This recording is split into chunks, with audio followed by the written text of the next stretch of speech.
আসসালামু আলাইকুম। 2 মিনিট কথা বলবো, যদি সময় হয় শুনবেন। কথাটা হলো মধ্যবিত্ত। মধ্যবিত্ত শব্দটা খুবই সংক্ষিপ্ত, কিন্তু মধ্যবিত্ত বিষয়টার মধ্যে অনেক দুঃখ কষ্ট লুকায় থাকে, যেটা কেউ দেখে না। যারা দেখার তারাও দেখে না, যারা বোঝার তারাও বোঝে না। মধ্যবিত্ত পরিবারগুলোতে অনেক কষ্ট, অনেক আশা আকাঙ্ক্ষা থাকে, কিন্তু তারা কাউকে বলতে পারে না, কাউকে বুঝাইতে পারে না। তাদের অবস্থা এমন একটা জায়গায় দাঁড়ায় আছে। তো আসলে আমরা যারা একটু ভালো অবস্থানে আছি, তারা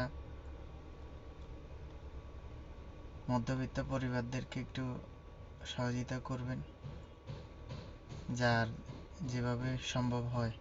কিন্তু আল্লাহ পাক রব্বুল আলামিন বলছে, তুমি ডান হাতে দান করো, বাম হাত যাতে না জানে।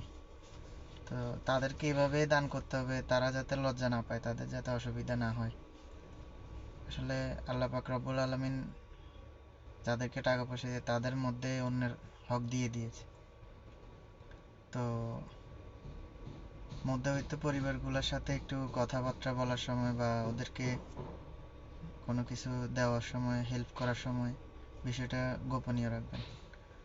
আর আল্লাহ পাক রব্বুল আলামিন স্পষ্ট বলে দিছে যে গোপনে দান আল্লাহ খুব পছন্দ করে।